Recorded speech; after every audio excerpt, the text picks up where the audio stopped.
में आपको खुशामदीद कहते हैं। मैं असदुल्ला खान हूँ। जमात इस्लामी का धरना जारी है। मुतालबात की एक तवील फहरिस्त हमारे सामने आ चुकी है।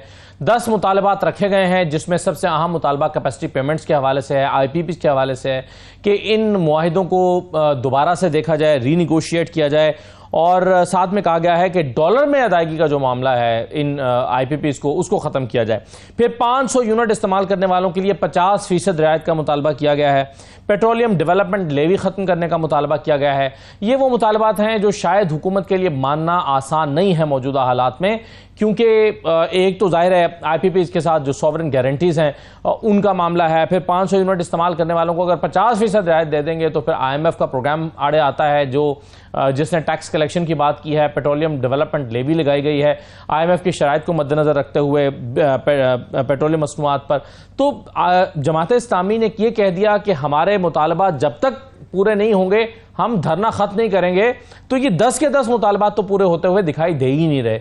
इनमें से चंद एक शायद मान लिया जाए, मसलन ये कि पेट्रोलियम मसनूआत की कीमतों में हालिया इजाफा वापस लिया जाए। शायद कुछ आइंदा 1-2 रोज़ में जब नया महीना शुरू होगा तो शायद कुछ पेट्रोलियम मसनूआत की कीमतों में कमी का हम सुन रहे हैं, शायद वो वैसे ही होना है। लेकिन क्या होगा? क्या ये धरना इसी तरह जारी रहेगा? दूसरी तरफ PTI अपने एहतजाज नहीं कर पा रही है, अदालत के पास जा रही है, तौहीन अदालत की दरख्वास्त दायर कर रही है, लेकिन एहतजाज की इजाज़त उन्हें मिल नहीं रही है। आज नैब ऑर्डिनेंस के हवाले से एक जो है वो स्टोरी अखबारात में भी शाये हुई है, और वो ये है कि हुकूमत जो है वो नैब के 40 रोज़ा जो रिमांड है उसका एक ऑर्डिनेंस तो आ गया है, लेकिन उससे परेशान है, उसको कानून की शक्ल नहीं देना चाहती, उस पर पार्लियामेंट में कानून साजी नहीं करना चाहती, रिलक्टेंट है। क्योंकि 14 दिन से बढ़ा के जब 40 दिन का रिमांड किया गया है तो उससे ये कल को उन लोगों के भी आड़े आ सकता है जो आज हुकूमत में हैं।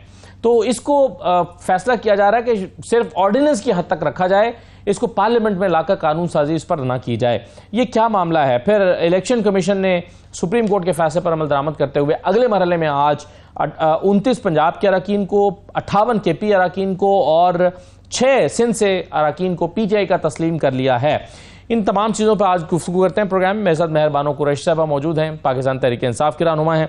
हमें अली गौहर बलोच साहब ज्वाइन कर रहे हैं, पाकिस्तान मुस्लिम लीग नून के आप रहनुमा हैं। हसन मुर्तज़ा साहब हमें ज्वाइन करेंगे पीपल्स पार्टी से, और डॉक्टर उसामा रजी साहब नायब अमीर जमात इस्लामी हमारे साथ मौजूद होंगे। ज़रा उनसे धरने के हवाले से बात करेंगे। उसामा रजी साहब अगर अभी कनेक्ट नहीं हुए तो ओके, कुछ ही देर में उनको कनेक्ट कर लेते हैं। मेहरबानो कुरैशी साहबा, जमात इस्लामी तो धरना दे रही है, अपने मुतालबात भी रख रही है, लेकिन आप धरना नहीं दे रहे। इजाज़त जमात इस्लामी को भी नहीं मिली थी, लेकिन उन्होंने धरना दिया है। इजाज़त आपको भी नहीं मिल रही, लेकिन आप एहतजाज नहीं कर पा रहे। जी, बिस्मिल्लाहिर्रहमानिर्रहीम। अस्सलाम वालेकुम असदुल्ला खान साहब, कैसे हैं आप? सबसे पहले तो शुक्रिया। जी बिल्कुल, और हमें खुशी है कि जमात इस्लामी को वो स्पेस मिली जो कि हर सियासी जमात और हर पाकिस्तान का आईनी हक है कि वो पुरअमन एहतजाज करें, धरना देना चाहें तो धरना दें। हम हर सियासी जमात के इस हक को तस्लीम भी करते हैं और डिफेंड भी करेंगे। और आपको याद होगा कि जब तहरीक इंसाफ हुकूमत में थी तो जितनी दफ़ा भी इन्होंने एहतजाज करना चाहा, 3 दफ़ा महंगाई मुकाम मार्च ये लेकर आए, हमने हर दफ़ा इन्हें स्पेस दी। हुकूमत को इसी तरह स्पेस देनी चाहिए है सियासी जमातों को। जहाँ तक पाकिस्तान तहरीक इंसाफ का सवाल है तो आपके सामने है कि जब हम एहतजाज की सिर्फ कॉल देते हैं तो उसके फौरन उसके कुछ चंद घंटों के अंदर अंदर ही जो पुलिस है पंजाब में वो हरकत में आती है, बल्कि पूरे पाकिस्तान में, और हमारे वर्कर्स को, हमारे लीडरान को उनका घेराव करती है। गिरफ्तार तो 1000 से ज्यादा लोग जमात इस्लामी के भी हुए ना जी, वो, लेकिन वो गिरफ्तारियों से घबराए नहीं, वो निकले हैं और बैठे हैं, और हुकूमत घबराने की बात नहीं है, हमारे भी मुज़ाकरात पर मजबूर है। बस कर दीजिए, 10,000 हमारे 10,000 से जायद लोग गिरफ्तार हुए, वर्कर्स गिरफ्तार हुए 9 मई के बाद, और अभी तक 1000 जो है वो जेल में हैं। हमारे तो वर्कर्स वो हैं कि जिनके खिलाफ ATA के पर्चे दायर किए जाते हैं। मेरे अपने हलके से मेरे MPA के भाई हैं, उन्हें गिरफ्तार किया गया 26 तारीख को। उनके साथ 20 और लोग हैं जो मुल्तान में गिरफ्तार हुए। वो एक PhD डॉक्टर हैं, और उन पे जो जुर्म आयद किया गया है वो है एक जग और मग स्कूल से चोरी करने का, और उसके बाद जेल में रखने के लिए उनको MPO ऑर्डर के तहत रखा गया है। तो जो हमारी जमात के साथ जो बर्ताव किया जाता है रियासत की तरफ से वो बहुत मुख्तलिफ है।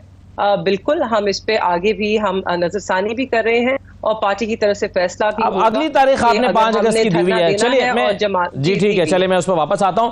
लेकिन अलीगौर बलोच साहब, ये एक तो पहले ये बता दीजिए, जमात इस्लामी के मुतालबात हुकूमत के मानने के हुकूमत के बस में है? क्योंकि जाहिर है हुकूमत जाएगी तो ये बताएगी भाई IMF का मुआहदा है, मसाइल हैं और शराइत हैं, हम तो ये चीज़ें कौन सा अपनी खुशी से कर रहे हैं, हम तो IMF के कहने से कर रहे हैं, हम तो ये कर ही नहीं सकते। जब कर ही नहीं सकते तो फिर क्या बनेगा इसका? बिस्मिल्लाहिर्रहमानिर्रहीम।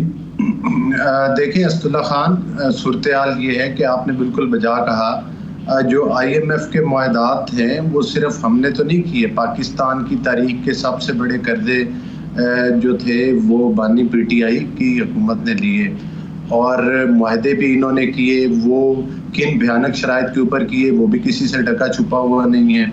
और ख़ास तौर पर जाती दफ़ा फिर जिस तरह से उन मुआहदों को सोबटाज किया गया, ये मुआहदे रियासत की तरफ से होते हैं और कोई भी हुकूमत आए जाए, जाहिर है पाकिस्तान के साथ इस हद तक तो बुग़्ज़ नहीं रखना चाहिए कि आप अपनी हुकूमत को जाता हुआ देखें तो आप जो रियासती मुआहदे हैं उनको सोबटाज करके जाएं और पाकिस्तान के लिए मसाइल खड़े करें। ना सिर्फ उधर भी ये सिलसिला रुका थमा नहीं, बल्कि उसके बाद आपने देखा कि जिस तरह से इनकी तरफ से खतूत लिखे जाते रहे और आज तक मतलब जो बैनुल-अक़वामी लेवल पर पाकिस्तान के खिलाफ कोशिशें होती हैं, जो बार बार ये कहा जाता है कि पाकिस्तान को कर्जा ना दें, तो ये किसकी मुखालफत होती है? ये मेरी नहीं, लेकिन अलीगौर बलोच साहब, ये जो आज बिजली महंगी है सर, एक कथा कलामी के लिए माजरत, लेकिन सवाल आप जो कह रहे हैं ये जो आज बिजली महंगी है, ना ये उन खतूत की वजह से महंगी है जो IMF को PTI की तरफ से लिखे गए, ना ये उस मुआहदे की खिलाफ वर्जी की वजह से महंगी है जो तहरीक इंसाफ जाते हुए 10 रुपए कम करके चली गई थी।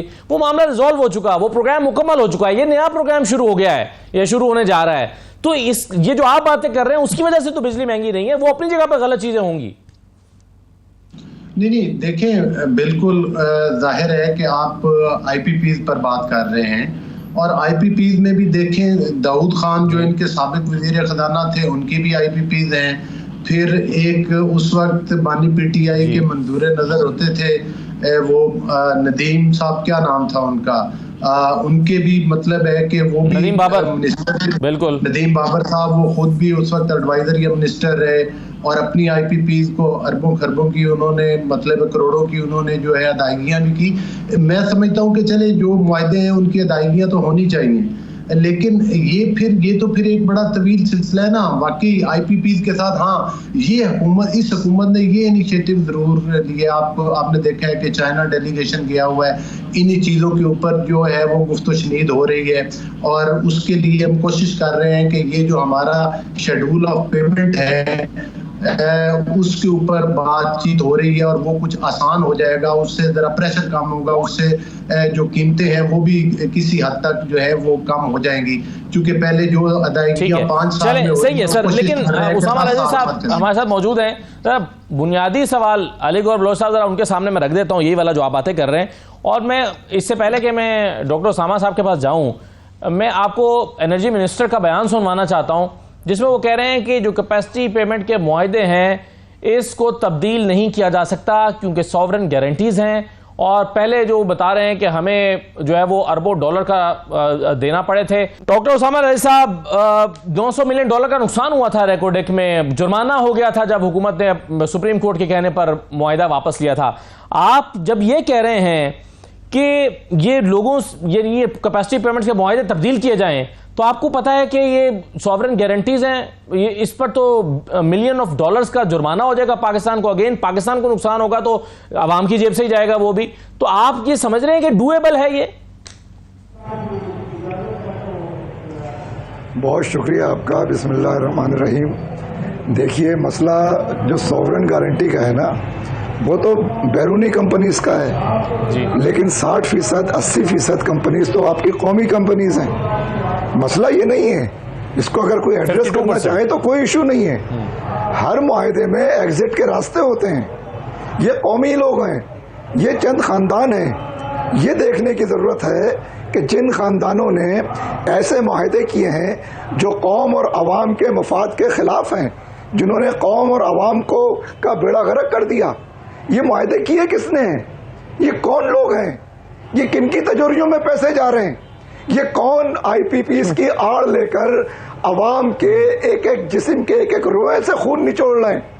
ये एक दो चीजों से नहीं, ये 60-70 IPPs के जरिए अवाम का खून निचोड़ रहे हैं। और कौम की बहाली के सिर्फ दो ही रास्ते होते हैं। कौम की इज्तिमाई गाड़ी दो घोड़ों के जरिए चलती है, जिसमें सरे फहरिस्त सियासी इस्तेहकाम का घोड़ा और दूसरा घोड़ा मुआशी इस्तेहकाम का होता है।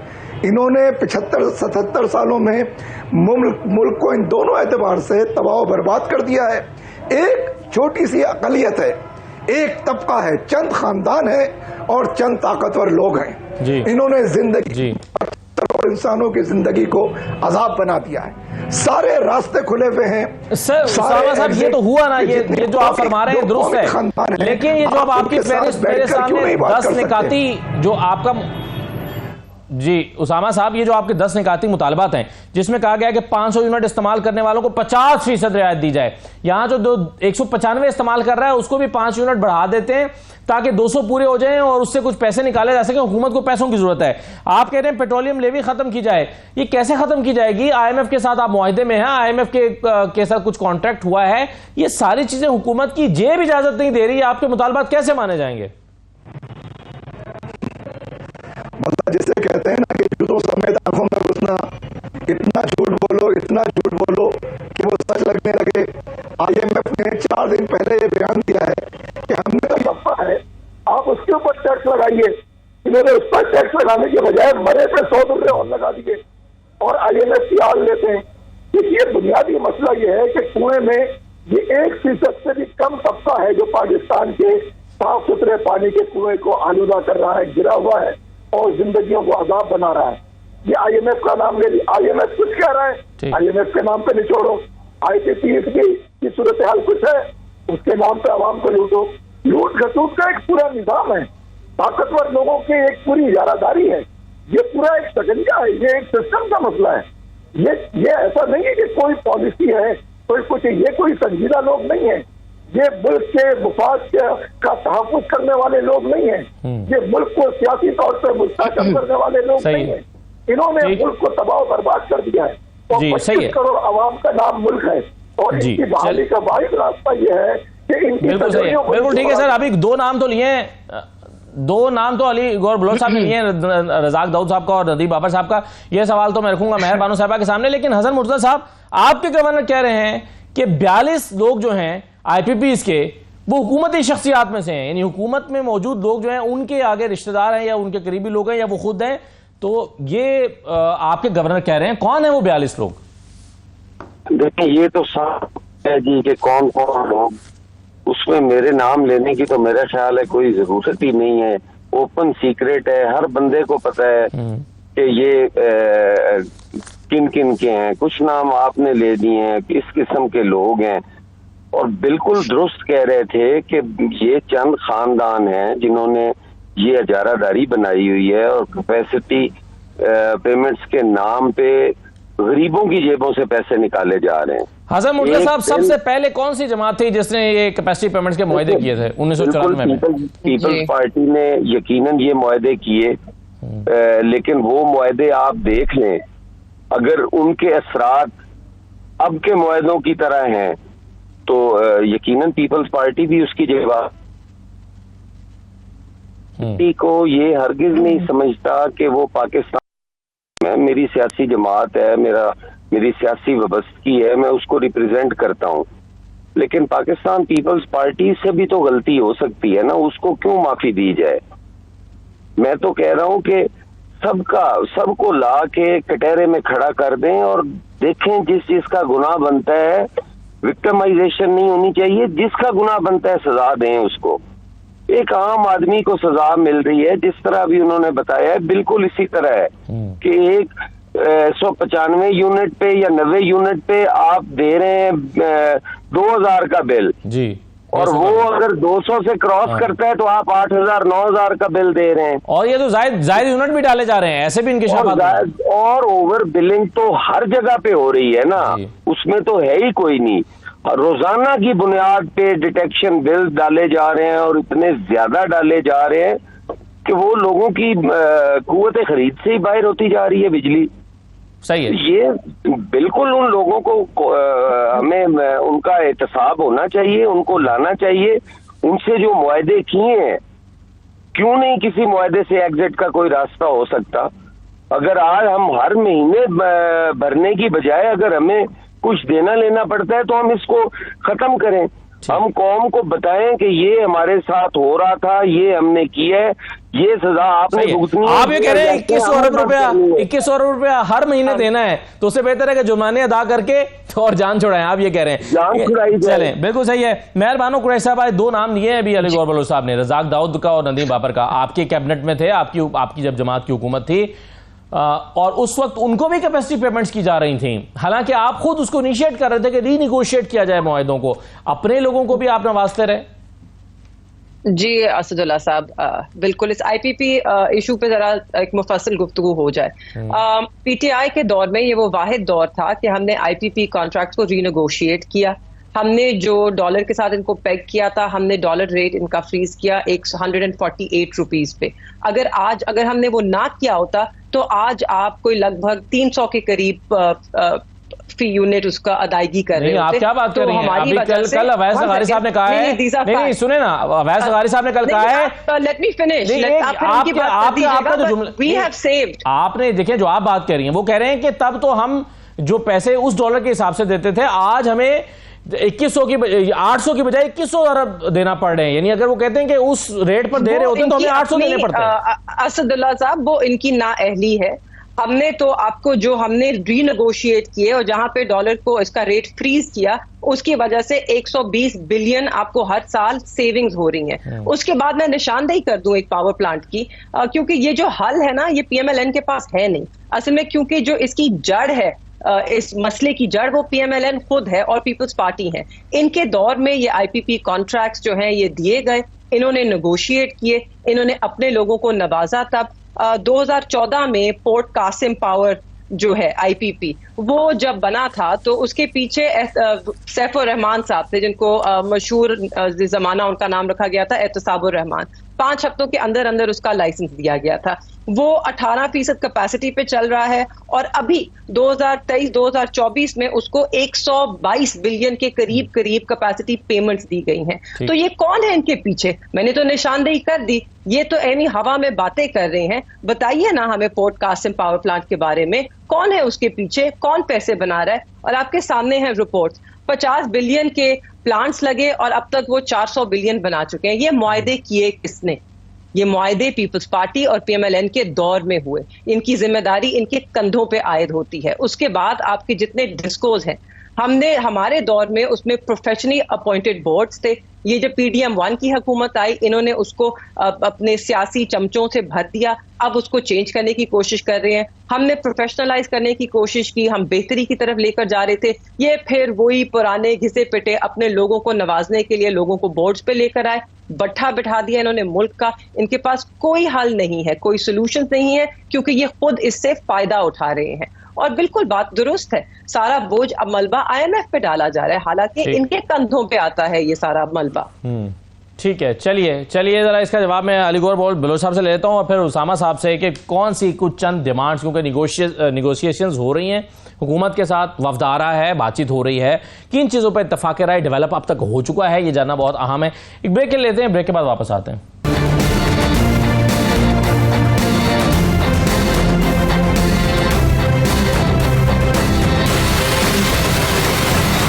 दोबारा आपको खुशामदीद कहते हैं। अली गौर बलोच साहब, ये अभी उसामा रजी साहब बात कर रहे थे कि भाई ये चले सॉवरेन गारंटीज वाला तो मामला अलग है, लेकिन जो कैपेसिटी पेमेंट्स खुद हुकूमत को जा रही हैं, यानी अवाम की जेब से निकाल के कैपेसिटी पेमेंट्स के नाम पर खुद हुकूमत के आईपीपीज को जाती हैं, जो 52% गवर्नमेंट ओन करती है, वहां पर तो रिलीफ दिया जा सकता है अवाम को, वहां क्यों नहीं दिया जा रहा?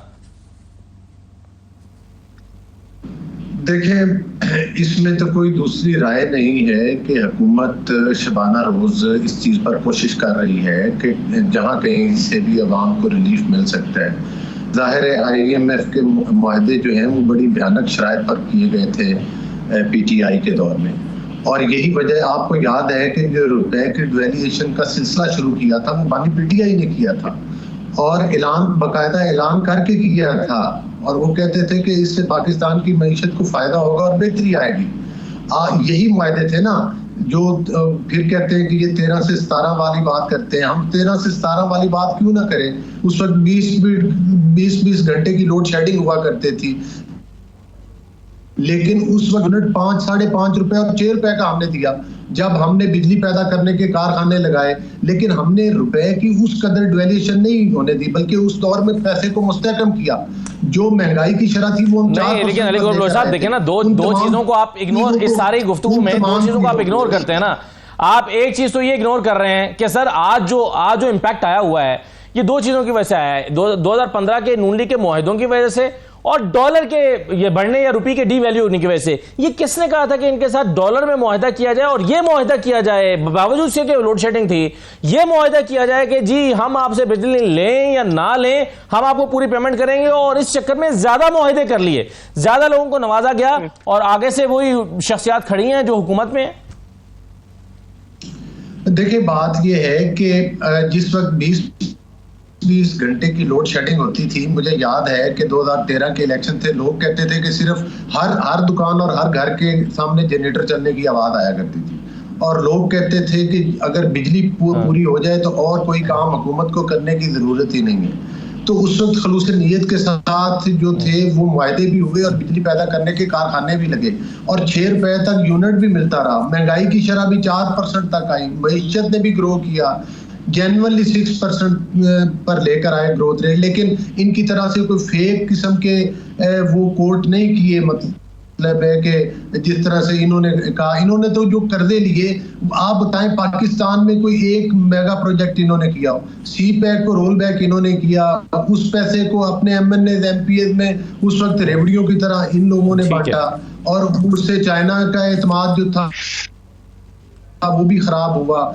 तो मैं समझता हूं कि जाहिर है कि अब ये अपने गुनाह जो है वो सारे वो दूसरी पार्टीज के सर के ऊपर डालने की कोशिश करते हैं।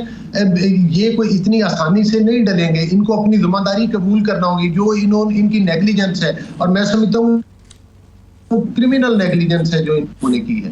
तो सर बाहर आवाम के मसले का हल तो इस वक्त हुकूमत वक्त ने निकालना ना, चलिए जिम्मेदारी किसी पे भी डालें, लेकिन एक मैं बिल्कुल जी आपने उसामा रज़ी साहब ये गौर हुकूमत की जी देखिए हुकूमत की जिम्मेदारी है कि वो पाकिस्तान को। मैं उसामा रज़ी साहब के पास एक सवाल लेके जाना चाह रहा हूँ सर। गौर एजाज साहब ने कैलकुलेशंस की हैं और वो इस पे काफी काम कर रहे हैं गौर एजाज साहब, और उन्होंने उसामा रज़ी साहब कहा है कि अगर आप कैपेसिटी पेमेंट्स निकाल भी दें तो 16 रुपए फी यूनिट बिजली सस्ती हो जाएगी, 16 रुपए फी यूनिट का फर्क तो पड़ जाएगा। लेकिन इवन देन आपके ख्याल में ये बिजली महंगी नहीं है? क्योंकि हम शायद जो कंपेयर है अपने रीजनल कंट्रीज से वो फिर भी ना कर सकें, अभी भी 16 सेंट पे हम जा रहे हैं, फिर भी मुवाजना ना हो सकेगा, तो बिजली तो फिर भी महंगी रहेगी। मेहरबानों को ऐसा बात ये देखें 60 रुपए का अगर यूनिट है 16 रुपए कम हो जाए तो इवन देन ये आज लोगों की कैपेसिटी नहीं है कि वो ये पेमेंट कर सकें। बिल्कुल, आप बिल्कुल दुरुस्त फरमा रहे हैं, मगर अगर आप कंपेयर करें ना, हमारी जो कॉस्ट ऑफ प्रोड्यूसिंग इलेक्ट्रिसिटी है वो रीजन में सबसे कम है, मगर बिक इतनी महंगी इसलिए रही है क्योंकि इसके अंदर आपके ट्रांसमिशन इशू लाइंस के इश्यूज हैं, आपकी चोरी के इश्यूज हैं, और फिर आपकी कैपेसिटी पेमेंट्स के इश्यूज हैं। इसके ऊपर कोई काम नहीं हुआ है, और जिस तरह एफिशिएंसी लानी चाहिए हमें अपने पावर सेक्टर में, बदकिस्मती से वो नहीं आई है। इसका एक बहुत बेहतरीन सोल्यूशन है कि आप डिस्कोस को प्राइवेटाइजेशन की तरफ लेके जाएं, नेशनलाइजेशन की तरफ नहीं। उसके बाद आप इस बात पर आ जाते हैं, हम अपनी जिम्मेदारी जो हमारी गलतियां तस्लीम करते हैं, मगर अली गौहर साहब से ये पूछें कि ये जो पीपल्स पार्टी और PMLN 3 बार हुकूमत में आ चुकी है, जो इन्होंने मुआहदे किए हैं जिसकी वजह से हमें ये सब भुगतना पड़ रहा है, क्या ये वो उसकी जिम्मेदारी कबूल करते हैं? आपने देखा होगा कल कसूर में एक औरत ने खुद, क्योंकि उनको बिजली का बिल भी भरना था और अपनी सेहत के उनका इलाज हो रहा था, तो ये सेहत कार्ड किसने बंद किया? ऑपरेशन के लिए पैसे जमा किए थे। सेहत कार्ड जैसी सहूलत जब तक पाकिस्तानियों के पास थी तो उनके पास एक रिलीफ थी, उनको ये पता था कि अगर हमारे घर में कोई बीमारी या इस तरह कुछ आ जाए तो रियासत है वो हमें संभाल लेगी। और इसीलिए पाकिस्तान तहरीक-ए-इंसाफ ने सेहत कार्ड इंट्रोड्यूस किया, उसका इजरा किया, उसको लेकर आए। और यही वो लोग हैं, इनकी ऑडियोज भी आपको याद है कि उन्होंने किस वजह से बंद किया। अवाम दुश्मन है ये लोग, ये अवाम से हमदर्दी नहीं रखते हैं और आज भी ये सिर्फ मलबा दूसरों पे डालना चाहते हैं, ये अपनी जिम्मेदारी कबूल नहीं करना चाहते। आज पाकिस्तान जिस नहज पे खड़ा है उसकी जिम्मेदार ये है। जब वोट ऑफ नो कॉन्फ्रेंस आ रहा था तब भी खान साहब ने वार्निंग दी थी कि ऐसा मत कीजिएगा, आप मुल्क में एक सियासी बहरान पैदा करने जा रहे हैं, मईशत कमजोर है, इस वक्त हमें इस्तेहकाम की जरूरत है, आप इससे डिस्टेबलाइजेशन। ठीक है, चलिए, बिल्कुल सही है, ये और आपके सामने है सब। बिल्कुल ठीक है, आपने हेल्थ कार्ड का जिक्र किया। मैं उसामा साहब से हमने कनेक्ट कर लिया दोबारा। उसामा साहब, मेरा सवाल ये था कि जो कैलकुलेशंस गौर एजाज साहब ने की हैं वो कह रहे हैं कि 16 रुपये फी यूनिट फ़र्क पड़ेगा अगर कैपेसिटी पेमेंट्स अदा ना की जाएं, मुआहिदों को अगर हम दोबारा से भी तय कर लें। तो इवन देन ये आपके ख्याल में 60 रुपये का यूनिट या 80 रुपये का यूनिट है या कहीं पर 48 रुपये का यूनिट है, उसमें से 16 रुपये या 14 रुपये कम कर दें तो फिर भी बिजली शायद महंगी है। और आपके जो मुतालबात हैं जिसमें आप कहते हैं कि ये जो गैर तरक्याती बजट है 35% कम करें, ज़राअत और सनत पर टैक्स 50% कम करें, फिर इसी तरह से आप जो है वो गरीब तबके के लिए आप कहते हैं टैक्सों का बोझ कम किया जाए, वापस लिए जाएं टैक्स, ये कितने मुतालबात मंजूर होने जा रहे हैं? आपके मुआहिदा कहाँ तक पहुंचा है हुकूमत के साथ या मुज़ाकरात? देखिए, ये जो हुकूमत है ये तो बुनियादी तौर पे जालिमों का एक तबका है, लुटेरों का, अवाम से की जो कैफियत है उससे हमदर्दी ना रखने वालों का एक तबका है। इनसे कोई बहुत अच्छी उम्मीदें वाबिस्ता नहीं की जा सकती। यही तो मुजरिम है, यही जिम्मेदार है।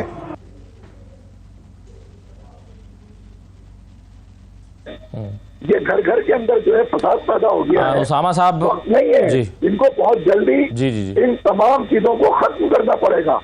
धरने ने तो मसले को हाईलाइट कर दिया है, पूरी कौम के सामने ये मसले को लेकर आ गए। इन्हें कम से कम वक्त में सारे टैक्सेस को खत्म करना पड़ेगा। जो आज तक उसामा साहब जब हम बात कर रहे हैं, हुकूमत ने जो अभी तक मुज़ाकरात आपसे किए हैं, आपके कितने मुतालबात को तस्लीम करने के लिए हुकूमत इस वक्त तक तैयार है कि जी आपके 10 हैं, इसमें से हम 3 मान सकते हैं या 4 मान सकते हैं? कोई यकीन दहानी कराई है हुकूमत ने? नहीं, देखिए, ये कोई मुल्क के मालिक नहीं है कि वो कोई ऐसे मुज़ाकरात करे कि इतने मान सकते हैं, इतने नहीं मान सकते हैं। भाई, क्या ठेकेदार हैं आप मालिक हैं इस मुल्क के। ये मुल्क की अमानत है, जितना टैक्स है, जितने वसाइल हैं, जिसपे सबका हक है, आपको इंसाफ के साथ फैसले करने होंगे।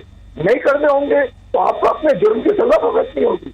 आप ये ना समझें कि डरना है आज या खत्म हो जाएगा। जो बहरान है, जो अवाम का इस्तेहसाल है, तो इतना संगीन हो गया है कि आप सिर्फ उसको इस धरने के और आज की चंद फैसलों के तनाजुर में नहीं देखें। हालात बहुत ही ज्यादा तबाही की तरफ बढ़ चुके हैं और आप उस वक्त से डरिए कि कहीं ये किसी धमाके की शक्ल में, अवामी धमाके की सूरत में सामने ना आए। हम तो उसको प्रॉपरली एड्रेस कर रहे हैं, एक सियासी जिद्दोजहद के जरिए उसको चैनलाइज कर रहे हैं, हम इनको मुतवज्जो कर रहे हैं तो होश के नाखुन ले। ये लूट खसूट अभी भी जारी रखे हुए, IMF के नाम पर लूटो, IPPs के नाम पर लूटो। IMF कह रहा है कि सरमायादारों पर, लुटेरों पर टैक्स लगाओ, ये अवाम के ऊपर टैक्स लगाते कह रहे हैं ये IMF की वजह से कर रहे हैं। ये हर चीज को ढाल बनाकर इन हालात में भी जब लोग खुदकुशियां कर रहे हैं, ये उस वक्त भी लूट खसूट से बाज नहीं आ रहे। ये तो पूरा लूट खसूट का एक निजाम है और ये जब तक निजाम एड्रेस नहीं होगा हालात नहीं बदलेंगे। मैं अपने जो PTI की हमारी खातून बैठी है, मैं उनके रेफरेंस से भी खास आपको भी मुखातिब करते हुए कह रहा हूँ कि आपको अल्लाह ताला ने एक मौका दिया था, 3.5 साल का वक्त मिला था आपको सिस्टम चेंज करने की तरफ जाना चाहिए था। आपने इसी सिस्टम में, जुल्म के इसी निजाम में हालात में रद्दोबदल करने की कोशिश की, हालात और खराबी की तरफ चले गए। इस मुल्क को एक नए निजाम की जरूरत है, इस मुल्क को बुनियादी तब्दीलियों की जरूरत है। और अगर ये मुल्क में आइन और कानून है, पार्लियामेंट है, बहुत आसानी के साथ स्मूथली, बहुत पुरअमन तरीके से हर चीज चैनलाइज हो सकती है और सिस्टम रिप्लेस हो सकता है। लेकिन अगर ये जालिमों का टोला सिस्टम को आइन और कानून के मुताबिक तब्दील नहीं करेगा तो ये हालात को तबाही की तरफ धकेलेगा। जी बिल्कुल ठीक है सर, ये आपका इस सवाल का जवाब तो मेहरबानों देंगी कि उस वक्त उन्होंने क्यों नहीं किया। लेकिन पहले अली गौहर बलोच साहब, अब हुकूमत तो और बहुत सारे मसाइल में उलझी हुई है ना, बेशुमार मसाइल हैं, अपने सियासी मुखालिफिन को दबाना है, उन पर दहशतगर्दी के मुकदमात बनाने हैं। आज अदालत ने एक साहब को का रिमांड जो है वो जुडिशियल उनको किया है, तहरीक इंसाफ के वो मीडिया कोऑर्डिनेटर हैं, उनके बारे में FIR है कि वो शॉपर में धमाका खेज मवाद लेकर जा रहे थे और उनको नाके पर पैदल चलते हुए पुलिस ने पकड़ लिया और उनका जो है वो 7 रोजा पहले जिस्मानी रिमांड दिया गया था, आज पूरा हुआ है। हुकूमत तो इन मामलों में भी तो उलझी हुई है ना सर, कि आम वर्कर्स पर जो है वो दहशतगर्दी के मुकदमात और उन पर बारूदी मवाद शॉपर में डाला। आज जज साहब ने कहा कि यार शॉपर का कलर ही तब्दील कर लिया करो, अबू बकर और हुज़ैफा के अलावा कोई तीसरा नाम ही सोच लिया करो। ये रिमार्क्स जज साहिबान दे रहे हैं, तो आप तो उधर उलझे हुए हैं। यही वजह तो है कि कुछ पार्टीज ऐसी पार्टीज का नाम लेते हैं, लेकिन मुझे रोशन की यहाँ है कि वो दहशतगर्दाना कार्रवाइयों में मुलव्वस हैं और नौकरी के वाक़यात किसी से ढके छुपे हुए नहीं है। फिर ये कहा जाए कि उनको जो मानते में या वो मतलब ही नहीं है कि वो उन वाक़यात में मुलव्वस नहीं होते। उसका ये मतलब भी नहीं है कि 9 मई को जो है वो एमएम वालों को आग नहीं लगाई गई थी, पेशावर का रेजिस्ट्रेशन नहीं चलाया। अरे गौर बलोच साहब, ये 9 मई भी ठीक होगा, वो भी इल्जाम सही होगा।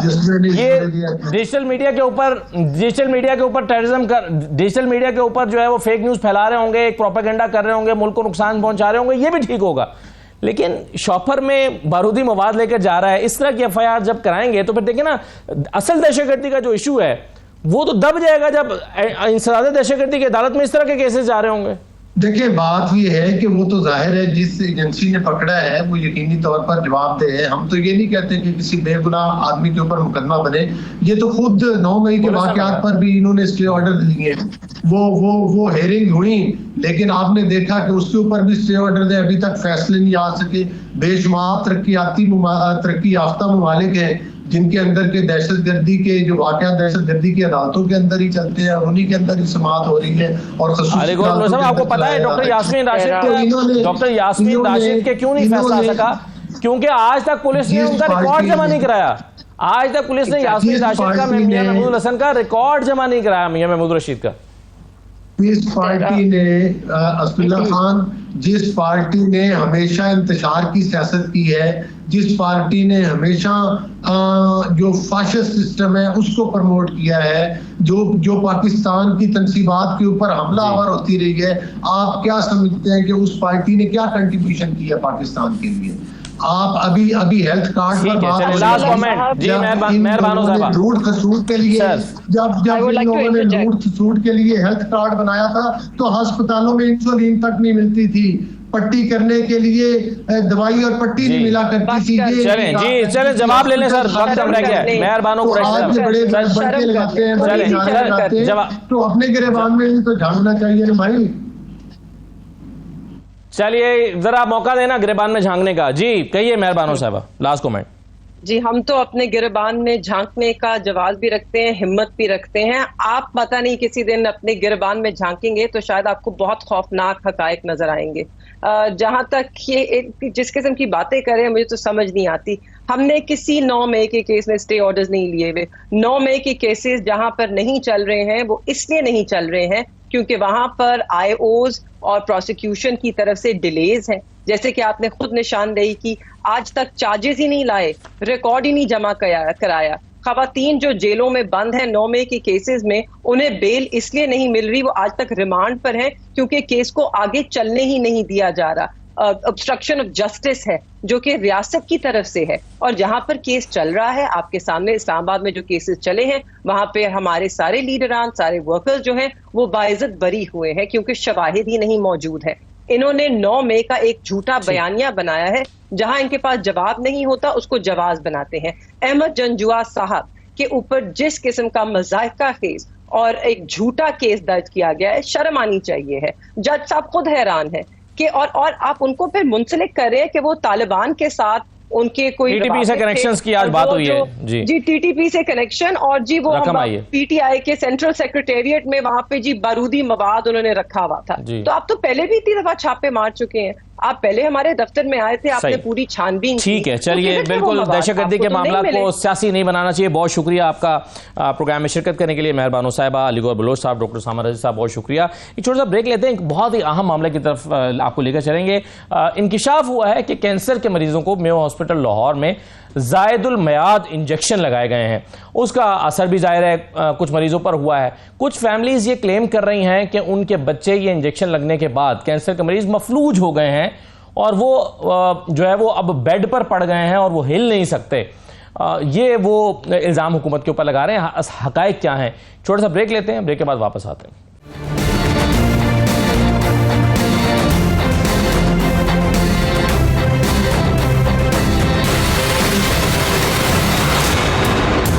ब्रेक के बाद आपको दोबारा खुशामदीद कहते हैं। लाहौर के म्यू अस्पताल में, जो लाहौर का एक बड़ा अस्पताल है, उसमें कैंसर के मरीजों को जायदुल मयाद अद्वियात दिए जाने का इंकिशाफ हुआ है। रिपोर्ट सामने आई है कि जायदुल मयाद अद्वियात का वाकया मंजर आम पर आने के बाद अस्पताल इंतजामिया ने फुर्ती दिखाते हुए 3 डिस्चार्ज शुदा मरीजों का खोज लगाकर उन्हें दोबारा अस्पताल में दाखिल किया। ये रिपोर्ट कहती है कि अस्पताल के सीनियर अफसरान को इन मरीजों की दुरुस्त तादाद भी मालूम नहीं जिन्हें जायदुल मयाद अद्वियात दी गई हैं।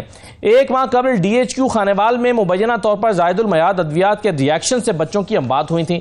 सितंबर 2023 में लाहौर, कसूर समेत पंजाब के मुख्तलिफ इलाकों में दवा के रिएक्शन से मरीजों की बीनाई मुतासर हुई थी और अब एक बार फिर ऐसा ही वाकया पेश आया है। जायदुल मयाद दवा लेने से मुबैना तौर पर चंद मरीज मफलूज भी हो गए हैं। आज हमने इस सिलसिले में राब्ता किया है सलमान रफीक साहब से, जो हेल्थ के मिनिस्टर हैं। उनके ऑफिस से जवाब में हमें सैयद हमाद रजा साहब ने कांटेक्ट किया कि जी उनके बिहाफ पर वो हमें राब्ता कर रहे हैं, डिप्टी डायरेक्टर साहब, और फिर हम अब कनेक्ट कर पाए हैं। चलिए मैं अपनी बात को यहाँ पर मुख्तसर कर देता हूँ। प्रोफेसर फैसल मसूद साहब CEO हैं म्यू अस्पताल के, उनसे हम बात करेंगे, लेकिन उन पर जाने से पहले फ़हीम अमीन साहब जरा, जिन्होंने ये स्टोरी ब्रेक किया, हमारे रिपोर्टर हैं। फ़हीम साहब मुख्तसरन बता दें कि क्या हुआ है ये। असद बहुत शुक्रिया। ये जो ऑन्कोलॉजी वार्ड है कैंसर का, यहाँ पर से 65 जो है जायदुल मियाद इंजेक्शन बरामद हुए। उसके बाद फौरी तौर पर हमारी जब ये रिपोर्ट सामने आई तो एक कमेटी बना दी गई जो ये प्रोब कर रही है कि जायदुल मियाद इंजेक्शन जो है उनका क्या बना। ये प्रोब अभी तक नहीं किया जा रहा कि 65 इंजेक्शन जो थे यहाँ पर मौजूद थे और जो पहले लगा दिए गए हैं उसका क्या बना है। जबकि ये बताया जा रहा है कि इसमें मुतअद्दिद लोग ऐसे थे जिनकी टांगे जो इस वक्त मफलूज हो गई और अस्पताल इंतजामिया कहती है कि जायदुल मियाद इंजेक्शन लगने से किसी किस्म का कोई रिएक्शन नहीं हुआ। जबकि तिब्बी माहिरीन का कहना है कि जायदुल मियाद कोई भी दवाई होती है वो जहर बन जाती है और ये कह रहे हैं कि उसका रिएक्शन कोई नहीं हुआ। हमने एक वार्ड बना दिया है, उस वार्ड में जो मुतासरा मरीज हैं उनको रखा जा रहा है, लेकिन पंजाब भर में फैले हुए जो मरीज हैं वो अपने घरों में मौजूद है और उनका ये कहना है कि ना तो महकमा सेहत और ना ही अस्पताल इंतजामिया ने इस हवाले से हमसे कोई राब्ता किया है। और जो कमेटी अस्पताल ने बनाई थी उसकी अभी तक रिपोर्ट भी मंजर आम पर नहीं आई कि आया कि कौन जिम्मेदार है। साहब साथ ही रहेगा। प्रोफेसर फैसल मसूद साहब बहुत शुक्रिया। सर, इस बात की तो आप तस्दीक करते हैं कि जायदुल मयाद इंजेक्शंस मौजूद थे अस्पताल में और वो चंद मरीजों को लगाए गए हैं? पहली तो बात है अस्सलाम वालेकुम जी कि ये अस्पताल में मौजूद नहीं थे। ये जो सोमो की एक मॉनिटरिंग टीम होती है उन्होंने अपनी ऑब्जर्वेशन में हॉस्पिटल के अंदर देखा, ऑन्कोलॉजी यूनिट के अंदर, और उसकी जब हमने तहकीकात करवाई तो एक गैर महसूस तरीके से जिन 4-5 बंदों की गलती ये इसमें नजर आती है, वो कागजों के मुताबिक उनमें हॉस्पिटल 3 दफा हॉस्पिटल को ये स्टोर दे चुके हैं कि हमारे पास कोई एक्सपायर्ड मेडिसिन नहीं है, जबकि ये कोई सरगोदा से इन्होंने कंसाइनमेंट मंगाई थी। हो सकता है उसमें कोई जायदुल मयाद आ गए हों, ये इनके स्टोर कीपर के लेवल पे कोई गलती है। और दूसरी गलती आई है, अगर आई है तो ये ऑन्कोलॉजी में फार्मेसी जो उनकी अपनी है, उनका अपना स्टोर है, उनकी अपनी नर्सिंग केयर है, और डॉक्टर्स के लेवल पे कि वो टीका लगाते हुए उन्होंने इस बात को डॉक्यूमेंट नहीं किया। अगर ये लग गए हैं, डेफिनेटली लग गए हैं, हम इससे इनकारी नहीं है। हम क्या कर सकते थे, हमने उन हॉस्पिटल्स के और ऑन्कोलॉजी डिपार्टमेंट ने उस दौरान जब ये पेशेंट्स को जिनको लगी जा सकती है उस सस्पिशन से उनको कांटेक्ट किया तो ज्यादातर लोगों ने कहा कि हमें अभी तक कोई रिएक्शन नहीं है। 5 से 7 मरीजों ने आमादगी जाहिर की कि हम नहीं, लेकिन ऐसे लोग भी मौजूद हैं प्रोफेसर साहब, मेरी बात ऐसे लोग मौजूद हैं हमारे साथ। मेरी बात आप ये फरमा रहे हैं ना कि किसी का कोई रिएक्शन नहीं हुआ। जी सुन तो लीजिए, जो पेशेंट आके हॉस्पिटल में दाखिल हुए हैं उनमें से अभी तक किसी को नहीं है। हमने इसमें इनका राउंड भी किया। एक पेशेंट की रिपोर्ट आ रही है वो केस भी हमने देखा है। ये मेटास्टेसिस का केस है। ये किसी ऑन्कोलॉजिस्ट बेहतर बता सकता है कि जब कैंसर फैलता है तो वो सबसे पहले हराम मगज और हड्डियों की तरफ जाता है। अब ज़ाहिर एक प्रॉब्लम आती है तो फैमिली यही समझती है नेचुरली ये इंजेक्शन लगाने से होता है। आप किसी भी स्पेशलिस्ट को ऑन बोर्ड लें, ऑन्कोलॉजिस्ट को लें, कीमोथेरेपी के साइड इफेक्ट अपने होते हैं, लेकिन उनमें कहीं भी पैराप्लीजिया या टांगों का मारा जाना नहीं मौजूद। कैंसर की अपनी दवाइयों के अपने बहुत। अब मेरा सवाल भी ले लेना, आप जलसे से खिताब तो नहीं कर रहे हैं ना डॉक्टर साहब देखें ना, मेरा सवाल भी ले लें। अब ये जलसा तो है नहीं। मेरा सवाल ये है कि अगर तो किसी को कोई रिएक्शन हुआ ही नहीं है और हो ही नहीं सकता, जैसा कि आप कह रहे हैं कि जी किसी मरीज को रिएक्ट नहीं किया ओवर ये जो जायदुल मियाद इंजेक्शन था, फिर तो जायदुल मियाद दवाइयां सारी इस्तेमाल करें, फायदा होगा, पैसे बचेंगे। फिर तो किसी को अगर रिएक्शन वो करती ही नहीं है तो फिर तो उसको फेंकना पैसे का ज़िया है। आपने बात को गलत दिया है। मैंने ये नहीं कहा, मैंने कहा रिएक्शन नहीं हुआ, ये नहीं मैंने कहा नहीं करती। ये कोई हमने क्लेम नहीं किया। ये जो 7 मरीज है इनको जो कांटेक्ट किया गया इस दौरान, और अगर ये पेशेंट जो क्लेम कर रहा है ये आके हॉस्पिटल दाखिल हो, हम इसकी पूरी तहकीकात करवाएंगे। अगर इसका उससे ज्यादा है तो जो भी कमेटी की रिपोर्ट आएगी। अब आपने एक सवाल किया कि जी इसमें जो भी 5 बंदों को हमने इसमें पॉइंट आउट किया है, पांचों के पांचों मुअत्तल हो गए हैं। सेक्रेटरी हेल्थ साहिब जो अपॉइंटिंग अथॉरिटी है उनको आज रिपोर्ट रवाना कर दी गई है। जो सख्त से सख्त कार्रवाई हो सकती है हम करेंगे। सर लेकिन ये मुतअद्दिद वाक़यात पेश आ रहे हैं ना, मुख्तलिफ खानेवाल में आया, फिर और जगह कसूर में आया, फिर यहां पर भी हो रहा है। ये क्या सिस्टम की कमजोरी की तरफ निशानदेही नहीं करता? आप एक बजाय स्टोर कीपर को निशाना बना रहे हैं कि स्टोर कीपर की गलती है, हॉस्पिटल के सिस्टम पर सवालिया निशान नहीं उठता? मैं फिर आपको कहूंगा, मेरी हम्बल सबमिशन है कि स्टोर कीपर को निशाना नहीं बना रहे। ये आया ही स्टोर से है। हॉस्पिटल में डॉक्यूमेंट्स के मुताबिक आप इसमें कोई एक्सपायर्ड मेडिसिन नहीं है। ये कहीं इंसानी गलती से पड़ी रह गई है। ये आप अपनी ये आके ना मेरे ऑफिस से आप अपनी इस इंक्वायरी रिपोर्ट को ले लीजिए, हम इसको पब्लिक भी कर देंगे। और ये हेल्थ डिपार्टमेंट में आज जमा हो गई है। इसमें इंसानी मुबीना गफलत जो भी है हमने उनको अपने कैफरी किरदार तक पहुंचाना है। हाँ, इस दौरान जो पेशेंट जो ऑन्कोलॉजी डिपार्टमेंट ने डाटा दिया है उन पेशेंट्स को हमने अपने तौर पे वो ऑन्कोलॉजी डिपार्टमेंट ने बुलाया है।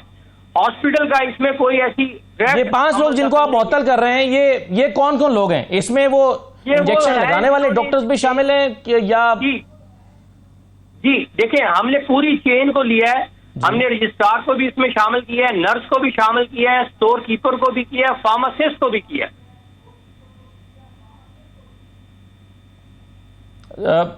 ठीक है, आप इनको क्या रजिस्ट्रार को आप कह रहे हैं कि मुअत्तल किया है? अभी ज़ाहिर है आपकी इनिशियल इंक्वायरी पे हमने मुअत्तल किया है। हमने अब सोमो की टीम के साथ मिलकर एक ज्वाइंट इन्वेस्टिगेशन करनी है और फर्दर इसको प्रूव करना है। जो लोग इसमें मुलव्वस है किसी को नहीं छोड़ा जाएगा। ठीक है, चलिए, बहुत शुक्रिया प्रोफेसर फैसल मसूद साहब। वो कह रहे हैं कि जायदुल मियाद इंजेक्शन लगाने से किसी को रिएक्शन नहीं हुआ। हालांकि हमारे पास वक्त की कमी की वजह से मैं ले नहीं सका। हमारे पास फैमिलीज मौजूद हैं जो ये कह रही हैं कि हमारे बच्चे मफलूज हो गए हैं, उनकी वीडियोस मौजूद हैं। वो कह रहे हैं कि जी अब वो चल नहीं सकते इस इंजेक्शन के बाद, वो बेड पर आ गए हैं और उनको बेड सोर हो गया है। तो अब ऐसी सूरत हाल जो है वो मौजूद है। लेकिन बहरहाल इंक्वायरी अब हो रही है। अल्लाह करे कि इसमें जिम्मेदारान का तयन भी हो जाए। इजाज़त दीजिए, अल्लाह हाफिज़।